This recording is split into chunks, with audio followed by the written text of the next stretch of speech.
టాలీవుడ్లో చాలా కాలం స్టార్ హీరోయిన్గా రాణించింది రకుల్ ప్రీత్ సింగ్. తెలుగులో తక్కువ సమయంలోనే టాప్ హీరోయిన్స్ లిస్టులో చేరిపోయింది. వరుసగా స్టార్ హీరోల సినిమాల్లో ఛాన్సులు అందుకుంది. ఎన్టీఆర్, రామ్ చరణ్, మహేష్ బాబు, అల్లు అర్జున్ లాంటి స్టార్ హీరోలతో నటించి ప్రేక్షకులను మెప్పించింది. అలాగే తమిళ ఇండస్ట్రీలోనూ స్టార్ హీరోలతో జతకట్టింది. కెరీర్లో పీక్స్ చూస్తున్న సమయంలో బాలీవుడ్లోకి ఎంట్రీ ఇచ్చింది.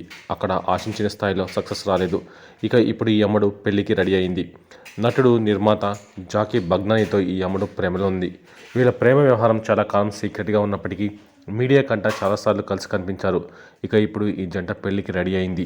అయితే ఫిబ్రవరిలో వీరి వివాహం గ్రాండ్గా జరగనుంది. గోవాలో రకుల్, జాకీ బగ్నానీ డెస్టినేషన్ వెడ్డింగ్ జరగనుండగా దీనికి ప్రధాని మోదీనే కారణమని తెలుస్తోంది. ఈ జంట ముందుగా మిడిల్ ఈస్ట్లో పెళ్లి చేసుకోవాలని భావించారట. అయితే ప్రధాని మోదీ సెలబ్రిటీలు తమ ముఖ్యమైన ఈవెంట్లను ఇండియాలోనే జరుపుకోవాలని సూచించిన విషయం తెలిసిందే. దాంతో రకుల్, జాకీ పెళ్లి గోవాకు షిఫ్ట్ అయిందని సమాచారం. త్వరలోనే దీనిపై అఫీషియల్ అనౌన్స్మెంట్ రానుంది.